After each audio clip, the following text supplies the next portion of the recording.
Good morning, investors. This Saturday, May 29th, wanted to give end of week review on my $2,500 challenge.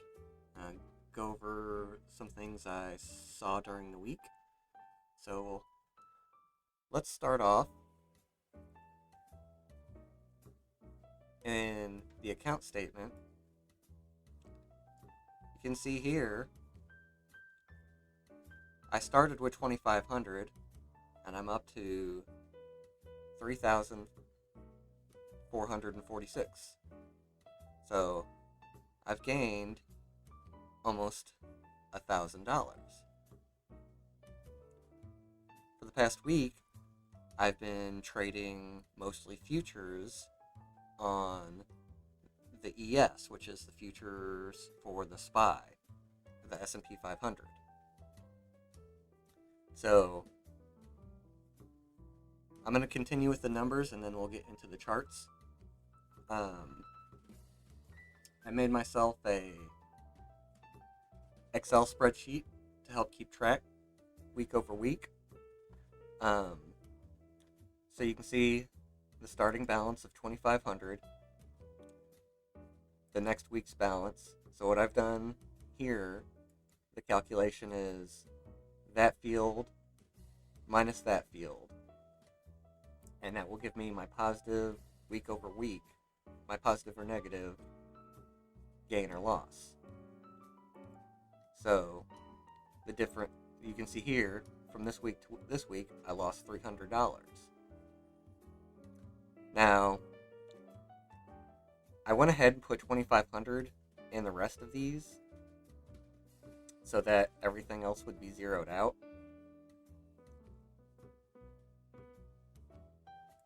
Because I just drug this down, and this, for now, seemed like the easiest way to get numbers from Thinkorswim to my spreadsheet. Because there's not an super easy way to see what you're running profit and losses all at once. Now I have figured out how to go back in days. So if I wanted to go year to date,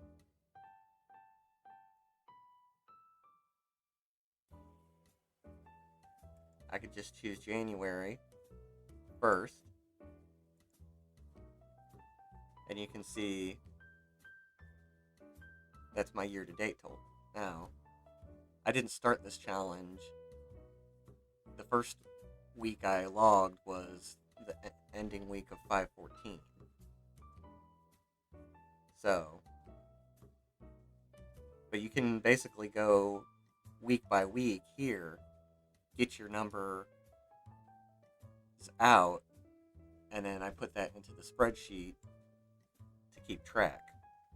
So at the end of the week, this week, that was my number. It had changed $1,200 from the previous week. Now this column is the distance from my original number. So basically, it keeps track of how much I've gained or lost from there. And this is the sum of all of these. So it's a little bit off. It seems like it's a little bit off because of this. But this kind of comes out correct because they cancel each other out.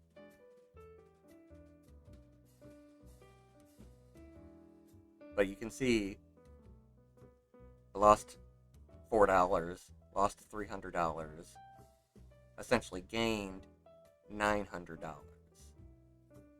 So that's why the realized,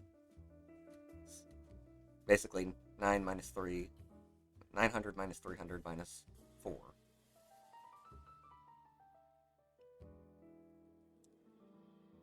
So I just kind of wanted to share that methodology. If you guys have some better ideas on how to get data out of Thinkorswim, I've been playing with the account statement area.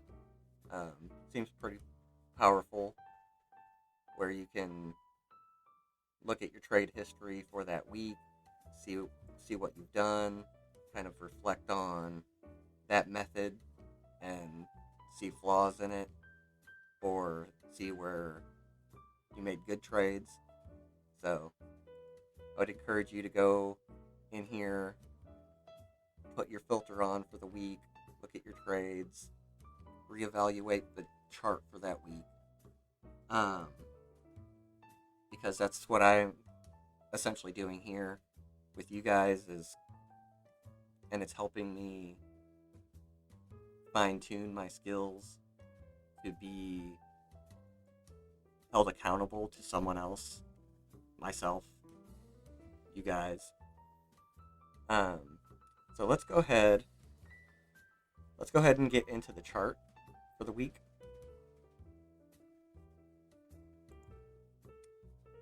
So, like I said, this is the symbol in Thinkorswim for a future. It's the /ES. These are the mini futures. The MES or the micro futures. Basically, it's a factor of 10 difference. So, on the MES, every point is $5. On the ES, every point is $10 or $50. So you can see here it's been trading pretty tight. These candles are quite small. So I'm trying to maintain an awareness of that, of the tactics I'm using in this tight candle might be not suitable for a day with a larger candle, because the swings are quite a bit different. But my experience so far has been trading these small candles. So let's pull up the calendar. I remember making the video last week, and I mentioned the Tuesday effect, which is the 25th. So there's the 25th. It did end up being a red day. So I made some money there. We'll zoom into the 15-minute chart and look at more details. It wasn't a super red day. That's a very small candle. So these are all almost doji candles. They're kind of indecision. Because we're at all-time highs, there isn't a lot of it doesn't look like there's a lot of resistance up here, but it seems that the market is still tentative to go up there. I've started to incorporate this volume chart a bit. The volume profile kind of helps you see where possible levels are. What I've kind of learned over last week is that even with all of these indicators, which they're, again, at this level, this chart looks kind of messy, but there's so many lines on here because it's trading in such a tight range, and I've been down on the 15-minute. So it's still better to look at the actual market structure and make a determination, and I'll kind of show you what I mean when we have some more bars to look at on the 15-minute of what those swings actually were. And this is kind of just yet another tool to show you where those levels of support and resistance are,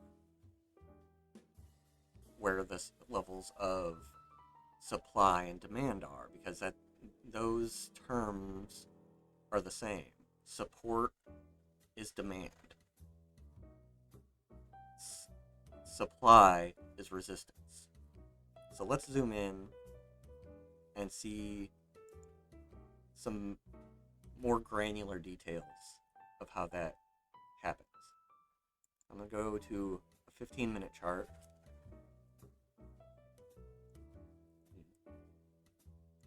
Zoom in on just this week.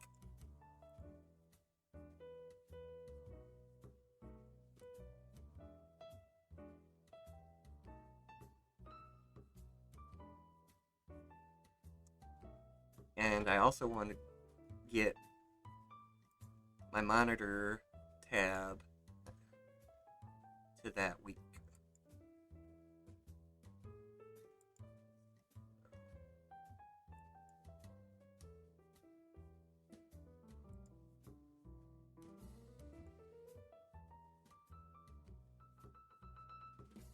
You can see over the week I had quite a few orders. I've also learned that the fees for futures are basically I think they're $2.25 each way. So,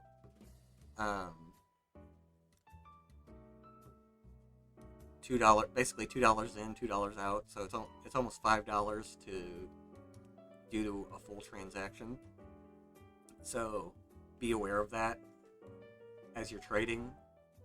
That's part of the reason I decided to go with the ES over the MES is if I'm making $25 or $50 at a time, that $5 doesn't hurt as bad. It's still quite a large percentage. Because if you make $50 and you're basically paying $5 every time you do that, that's 10%, which is a lot. But that's all I can afford at this scale of account. I can't afford to trade 5 contracts at a time, because that would still constitute one transaction. It would be a purchase of 5 or a selling of 5, and I would still only get charged, I believe, when I get my account to a level where I can purchase, where my order sizes can be that large and I'm willing to take on that level of risk, I'll update you. Because there were a few times I did a strangle and it seemed like I got charged for each, but I don't know if that was because it was a more complex trade or if it was just they were charging me for each thing. But again, it was only 1 and 1, and they were 2 different things. So I'm curious that if I purchased 2, here's one where I sold 2, and I actually don't see the fees on this screen. I must have saw that somewhere else. But suffice it to say, these are all things to keep in mind.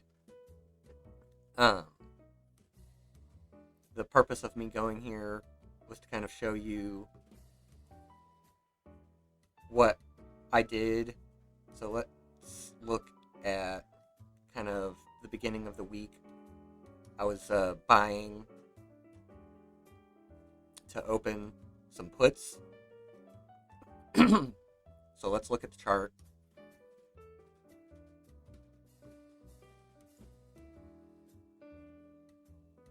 On Monday. So Monday, I missed the run-up. So I saw that it had used quite a bit of energy, and I bought a few puts. Let's kind of look at the time span here. This is 9 o'clock, 10 o'clock time frame.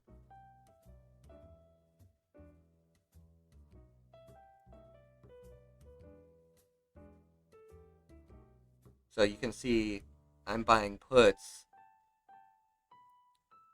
after that large run up, expecting these pullbacks.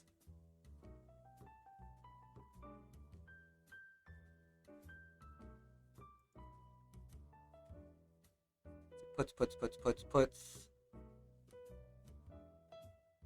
all day Monday at those peaks, which means I was kind of fighting the trend a bit because it continued to uptrend. Basically, I got in on this, what many people would call a bear trap, but I got out with some small profits. The advantage here to the futures is that you're not subject to the pattern day trader rule. So I was able to make many trades within this period of time, as you saw from my order sheet there. So if you're observing these patterns and you see that it's done this big run up, and I talked previously in my other video about the Tuesday effect being a red day, we can see that it dropped. So let's look at Tuesday and see some of the transactions I did there.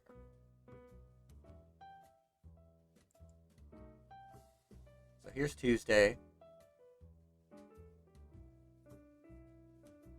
the 25th, starting.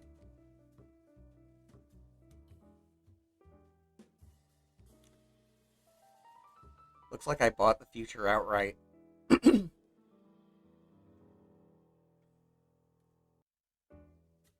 my sell at?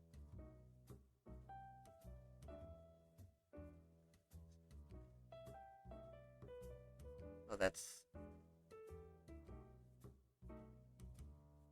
I don't see it.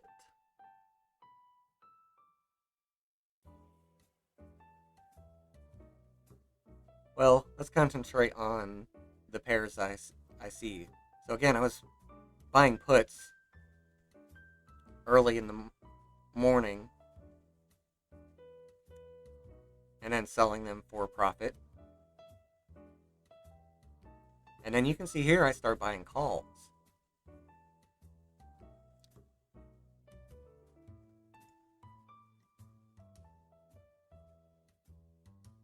I saw that it had come down. Not sure exactly where I made these trades. I might have tried a few calls here, hoping it was going to bounce back up, and I think I got in and out quick enough.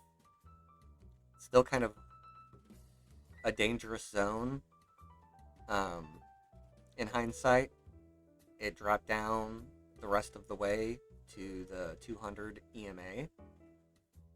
I believe I may have bought some calls in this area. What time frame is this? This is 10:15.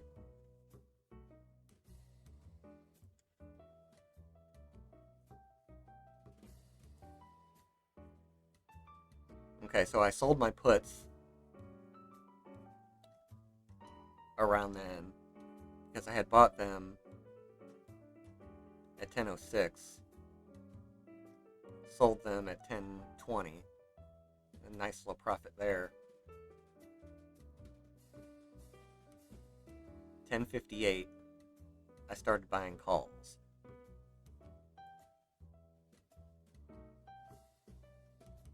So basically, it had come back up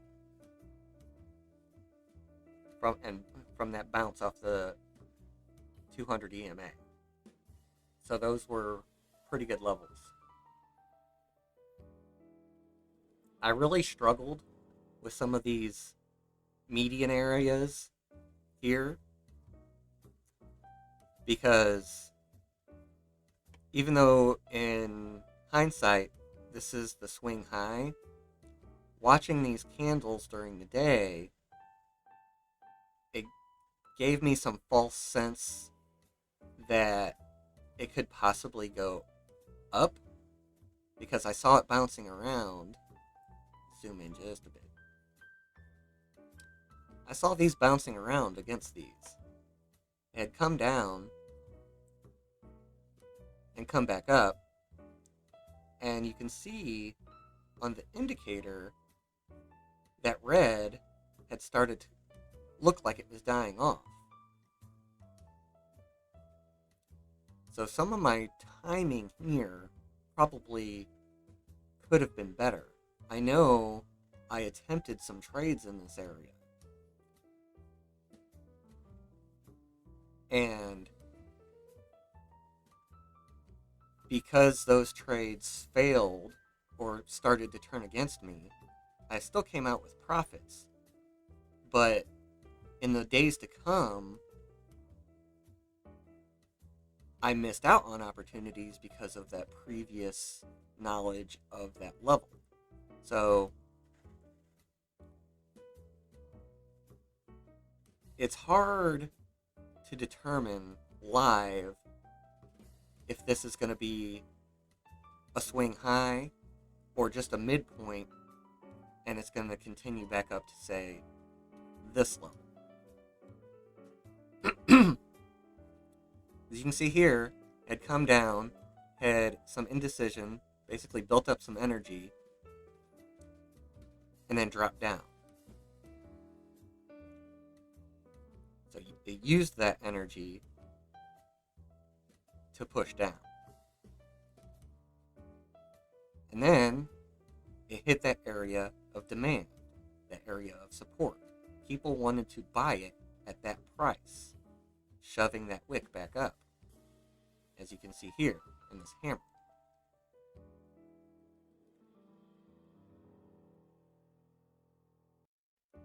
Which forced the momentum up and through, and then it started to hit these average lines and the VWAP, the volume weighted average price, as resistance. We have to keep in mind that these market structures will act as dynamic support or resistance. And from what I've seen, and also have heard others say, the VWAP can act as quite a strong level of support resistance. And you can even see from the market structure that that same level previously was indecision. And the demand was not great enough to break through the supply that was there. Enough people had bought up here somewhere and were holding. So basically this whole rectangle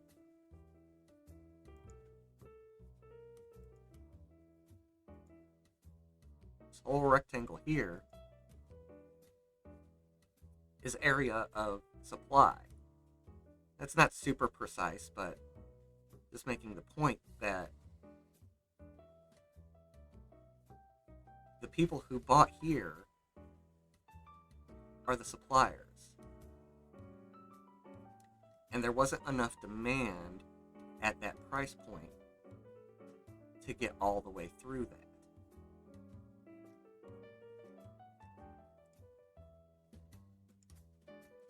So let's delete this one and talk about the other side.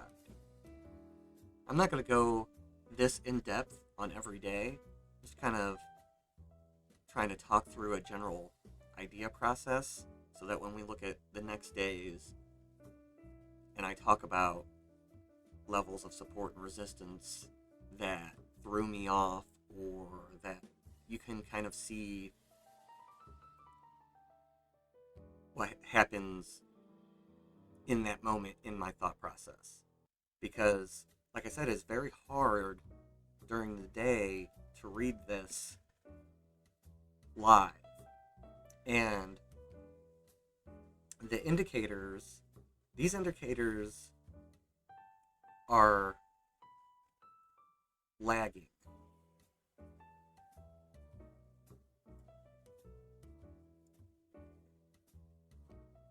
Because you can see here, here's a sell signal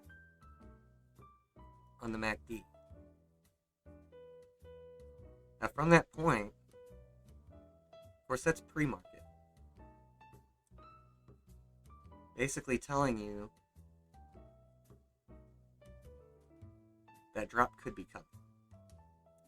So what I've found is that I would lead the indicator a bit and was having better luck doing that than trying to trade in those areas of chop.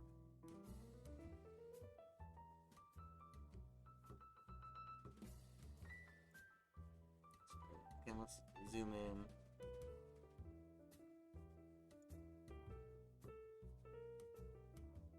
All the way from Monday.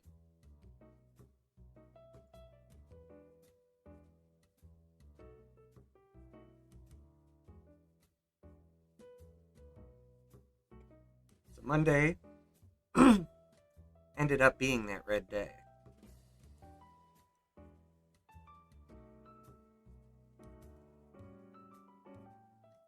And Tuesday ended up being an overall red day. But if you were in here during the day, you had some opportunities to the upside on these swings. Because you hit an area of demand down here. So just like I drew a rectangle before,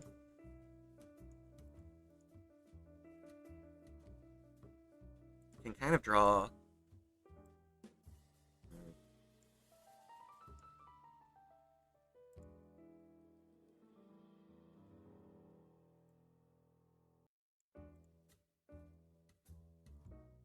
some rectangles like this.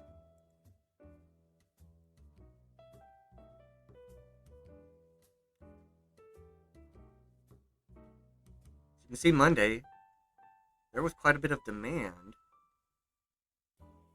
in those areas. People were buying. So all these people here that are holding it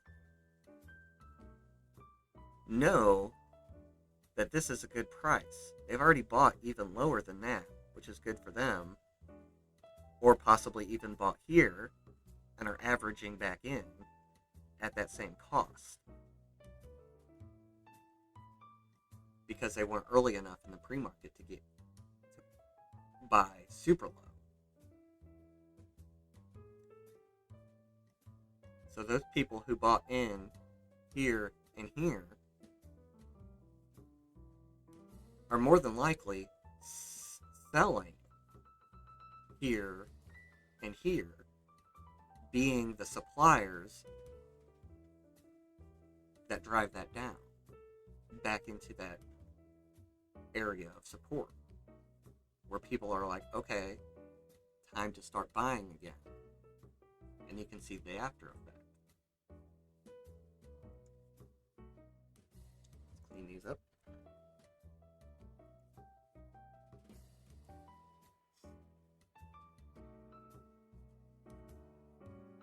So that's kind of Monday and Tuesday. Again, I really struggled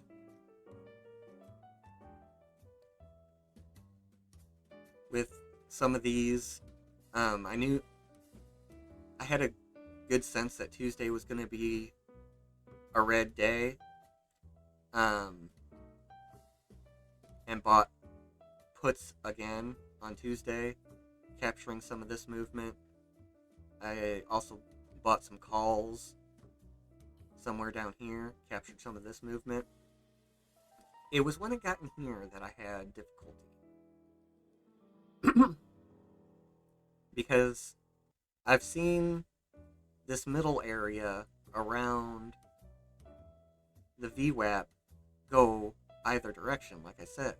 I've seen it act as resistance, and you get pushed back down. But in this case, there was enough demand to push it through this little choppy movement. So, for me, this midline is very hard to interpret during the day.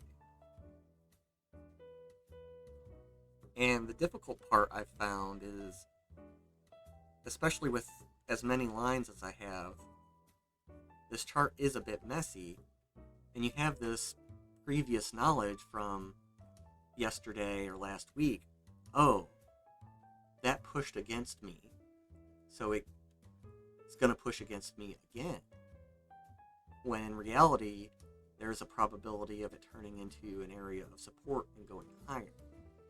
So I'm being a bit more cautious in these midline areas, again, for these small candle situations. My experience so far has been mostly with small candles days.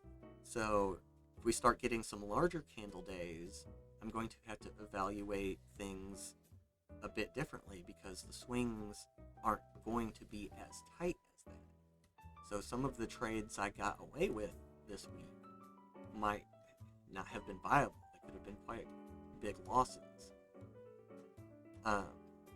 So that's something I'm going to be cautious of. Even though I came out with a decent profit this week, I learned a lot by doing this pattern day trading technique. So let's go ahead and talk about something I missed out on because of those levels that I talked about. So we're back here on Monday. We have a big run up Monday. Tuesday's kind of red. Wednesday's kind of red. Post-market continues to run down. Excuse me. Post-market runs down. And I was watching this in pre-market hours before I went to work. And my instinct, I should have followed my instinct in this case. I was reasonably confident there was going to be a green day. And I really wanted to buy in at these levels. But the thing that threw me off was this line here and this candle. Because I watched this candle run up all the way there and just get crushed by the supply. And I thought, I'm going to step back. I think I even, because I knew these lines previously from previous days, I think I bought a put somewhere in here and got out of it with a small profit, because I thought, okay, that's a swing high, it's going to swing low now. There's quite a bit of selling pressure to push that candle that far. And I got in and out, I think, in these candles for some small losses and gains. But man, that was a dangerous trade in retrospect, because I wasn't following the market structure. I was following FOMO. I was like, oh man, I missed out on that huge rise. I'm going to get in on this little bit of a drop. So if I would have followed my instinct and bought a call here and just waited 20 minutes, an hour,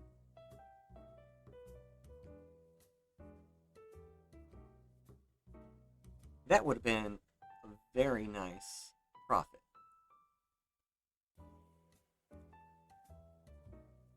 So I believe I ended up during the day here buying and selling some calls and puts in these swings.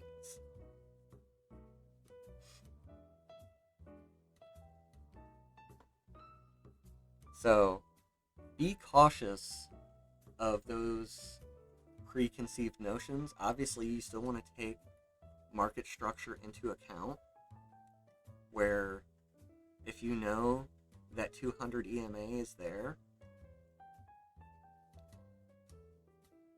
and you feel like it's getting pushed down, sometimes it's better to just wait and miss out on that trade. Because, like I said, I FOMO'd in with a put. That could have been a terrible day. I was like, the sellers are in control, but in reality what had happened is that supply, that level of resistance, was all of a sudden gone. The sellers ran out of what they had. They pushed that candle all the way back down. And then everybody's standing around empty-handed with nothing. It goes down a bit more, and the buyers rush in. You would have bought a call here or here, that's $1,000 day, at least. 41.87, 42.07.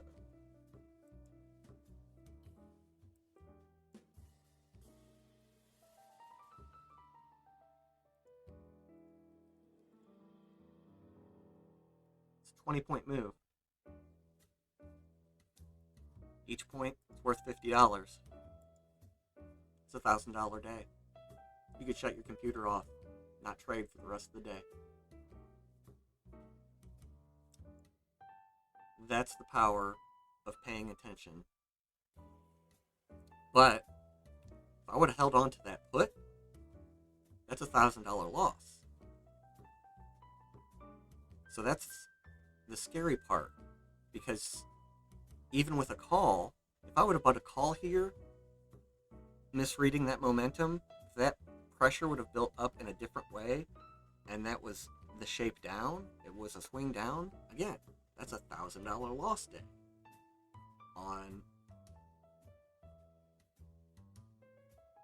But again, when in doubt, zoom out. We saw that downtrend coming to an end in pre-market hours. It had fought its way through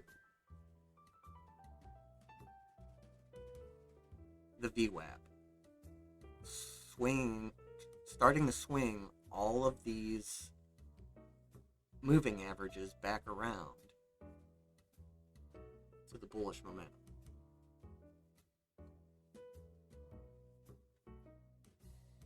So that was the biggest one I wanted to go through, because that was kind of the scariest one.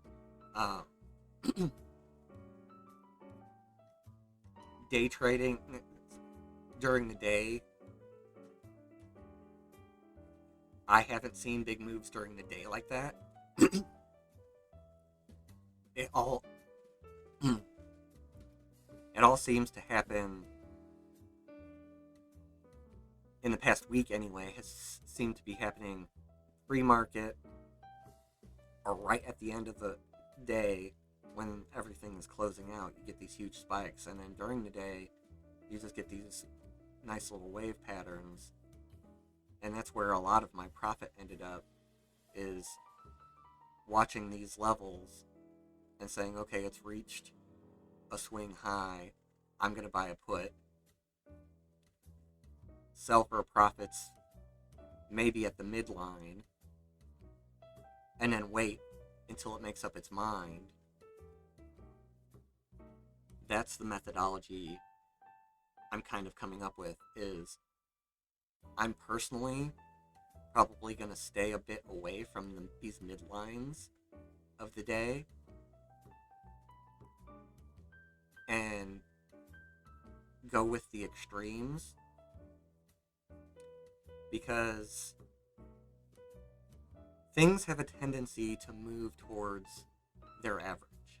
It's called mean reversion. So most of the trading action, most of the energy is pulling it towards that midline. You can see here, it ran up, hit an area, hit an area possibly from the past if we were to zoom out.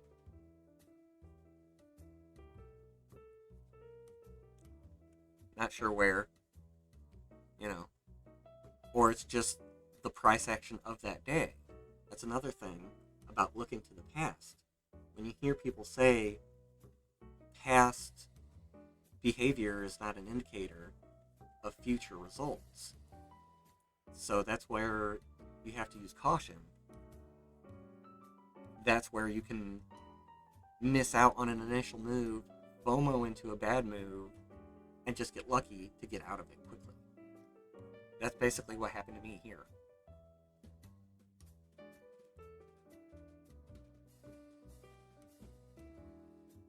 So, during the day,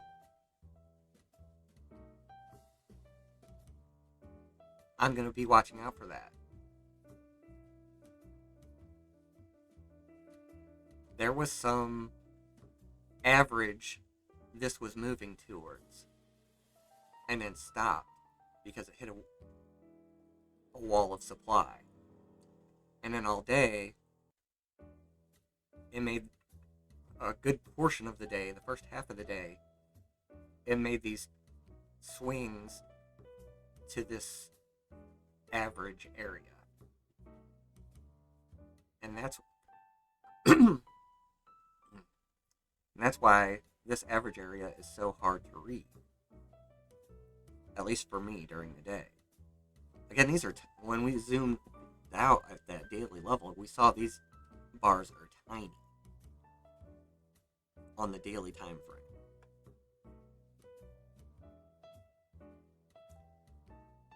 And then you can see here, it fell all day, hitting that EMA at a low point. Basically fell, built up a bunch of energy, and then exploded at the end of the day. That is a 94. Another 20-point move. That's another $1,000 right there. So, again, you can't time the market, but this is why people are so interested in these patterns and in the market in general. You could have made $1,000 up, maybe 500 down, 200 up, 700 down, and $1,000 up again. You don't know that's happening during the day. When you're reading these candles and you're zoomed in, maybe there are people that are good enough or have been doing it long enough. That's exactly what swing traders do or attempt to do. But I'm hoping to get better at it, and I just wanted to go over especially this movement on Thursday.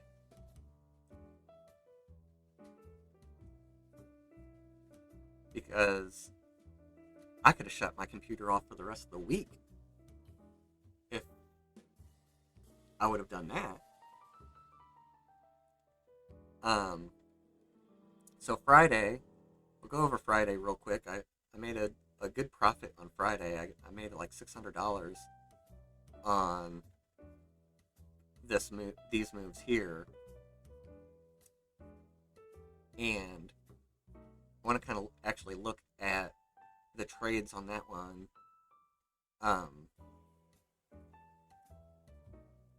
In a bit of detail as well. So Friday, scroll down to Friday. can see I start the day off with some puts. 42.20.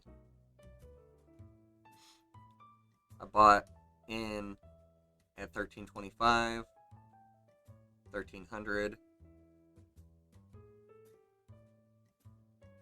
Basically bringing my average down 13.25.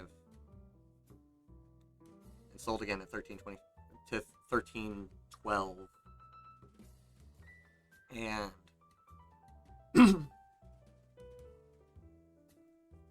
I sold them early.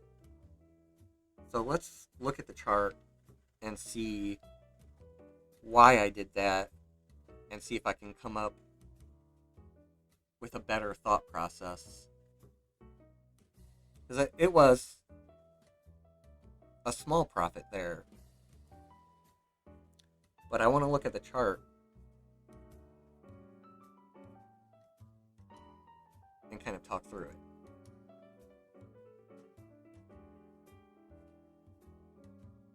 Actually zoom all the way in.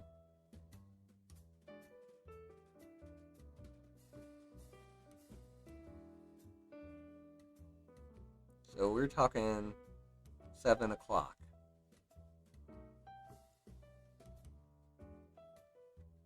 $7.15.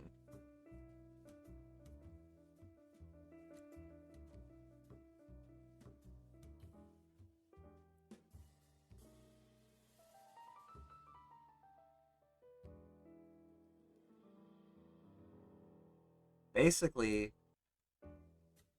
I'm getting the sense that this structure isn't going to make it through, but I'm also nervous about how much higher it is getting, because again, a move from here to here in upwards direction could have been really bad for a put. So I got in and out and kind of stepped away and waited for the market to get out of this area and tell me what the levels were going to be. So let's look at the next sequence of trades.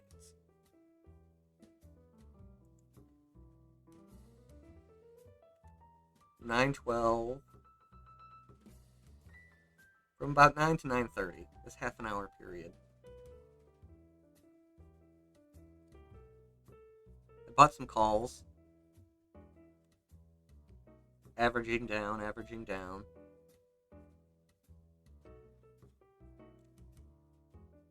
Sold a single.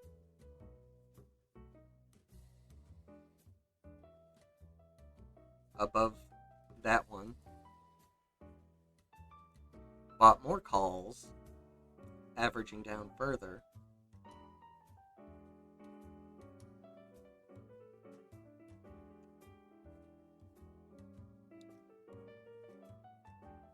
And then I sold them for profits. Now that definitely could have gone better.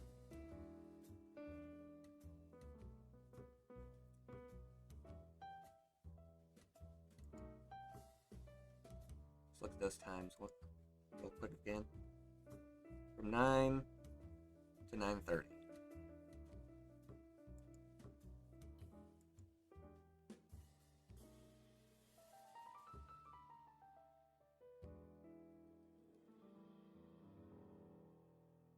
So basically, what happened was I saw this candle drop down and push all the way to this level and get pushed back up. And my thinking at the time was that that downward pressure was done because it was getting bought back up. And a little bit, I want to be able to see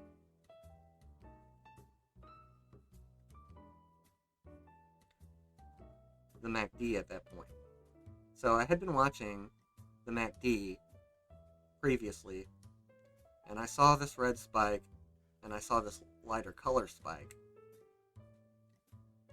and then I saw this red spike, and it hitting those areas of demand, and thought it could swing back up.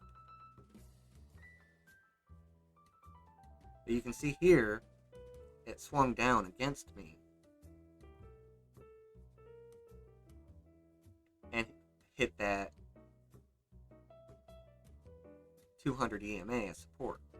So basically, I bought some of those calls here at this midline, and some of them here at this bottom, and then got out of them later in the day when this swung back up.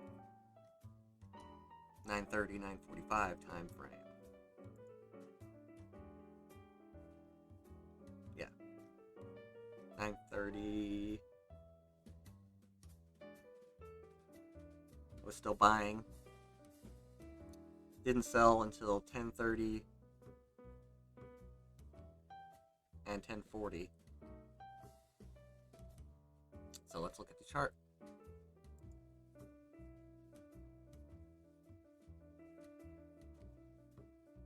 And 30 and 40 area. So bought calls here and here. Sold some of them on the way up. Sold some of them up here at this peak for a decent profit. But again, that was a scary move against me. Bought a couple here, and then averaged down when it hit that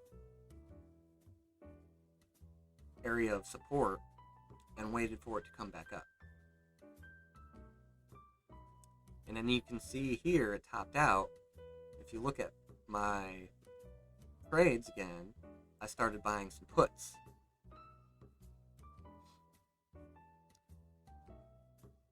Those are the call sells.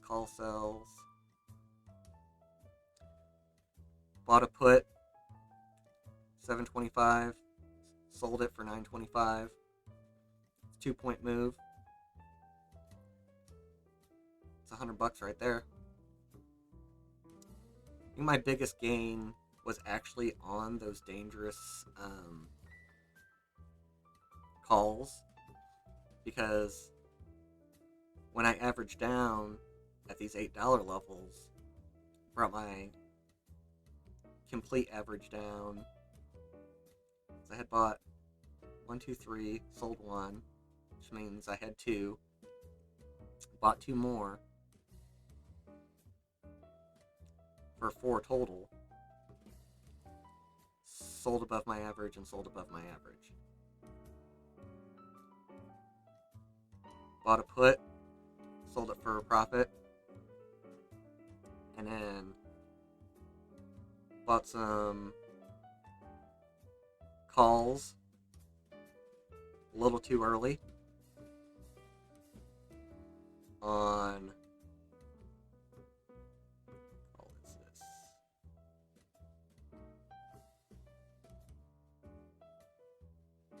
I don't have the strike prices. Oh, here it is. Couldn't see it. Bought these 4210 calls. They basically were moving against me, and I was trying to average down. And then you can see here, I sold. I think I had a bit of a loss, but I went in for this 4200 at 925 and sold at 1025, gaining back that $100.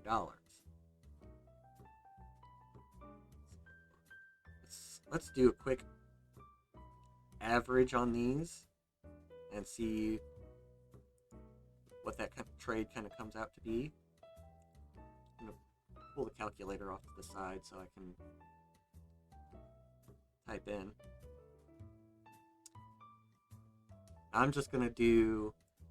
I'm not gonna do the decimal point because I'm just gonna do 385. Let's do this.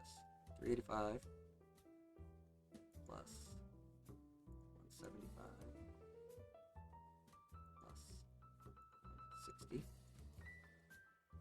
divided by 3. 240. 210. So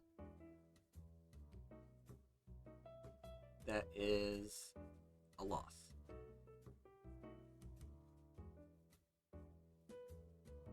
So it's a fraction of a point. It's like a third of a point. So each point is worth $50 times 0.333. It's a loss of about $16. Not bad. But not a good trading sequence. I'd average down so that I could get out at a small loss. The thing that saved me was paying attention to a different strike price, buying this 4,200 and selling that 4,200 for, that's a $100 gain minus the $20 loss, so an $80, give or take. So that's the trading breakdown for this week. I know that one was pretty in-depth, but I really wanted to go through that and show that level of detail, and show that I did come out with a profit for the week, even with some bad trades. Trying to stick better to that risk management, where I can cut them for losses, or let them run that direction, average down, then cut for a loss.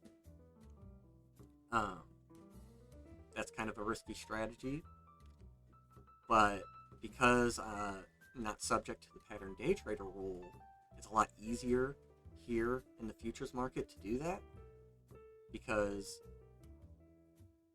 you can just wait out that bad trade, let it hit that area of support, average down, let it swing back up, and sell for a smaller loss. Again, use quite a bit of caution doing that. It's kind of like catching a falling knife, because if it built up that momentum, if it would have broke that EMA, some of those calls weren't going to come back, especially on a Friday before a holiday. Now, here in the States, Monday's a holiday, markets are closed, so Tuesday will be interesting. Had a pretty big sell-off right at the end of market. We have a big red candle.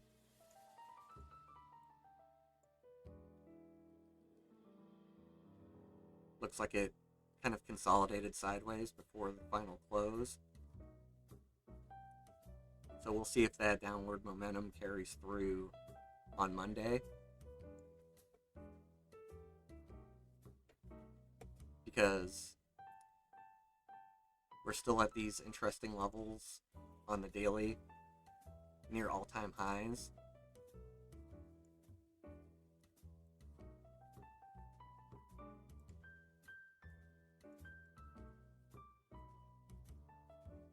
That's a little bit easier to see. I'm going to clean this chart up.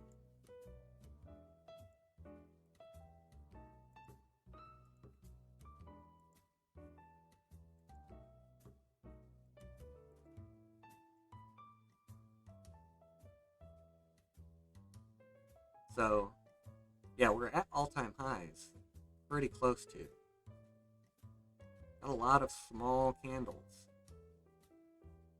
Got a lot of small candles. A drop. A peak.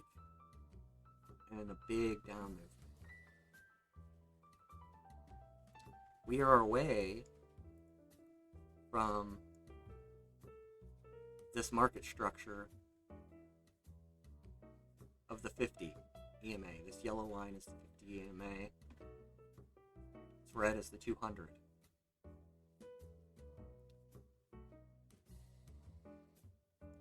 So sometime soon,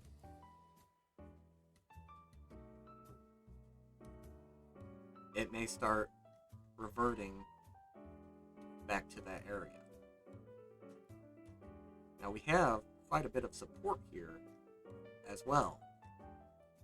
But if it starts to break lower, all of that turns into supply. People are going to be trying to sell out of those positions. And you might get a big flush down to this area, where this volume crops out.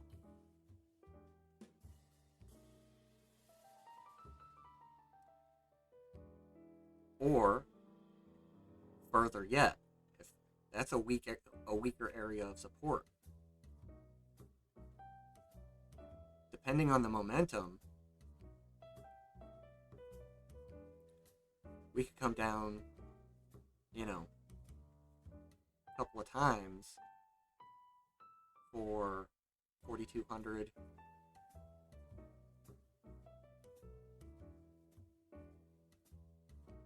Even if we came down here, it's 100 points. 4,200, 4,100. It'd be a 100-point pullback. When it did that in 3 days early in the month. So, we'll be starting a new month, the month of June, on Tuesday, after a long holiday. Next 2 weeks in the market are going to be pretty interesting.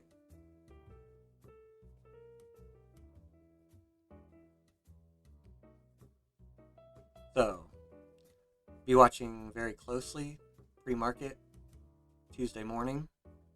See which direction the market is telling us it's going to go. Seems to be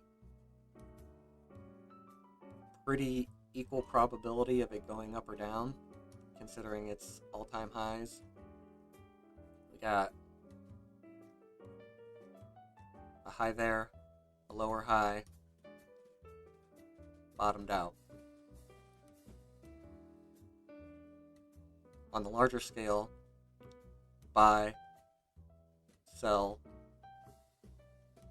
Will that selling pressure come in and drop it back down?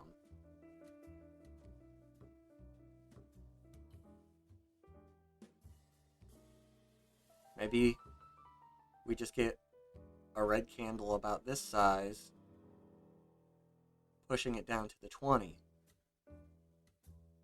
on Tuesday.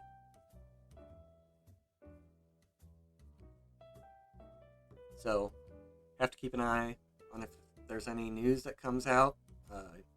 Haven't looked at the jobs report or any of the economic news that came out this week in depth yet.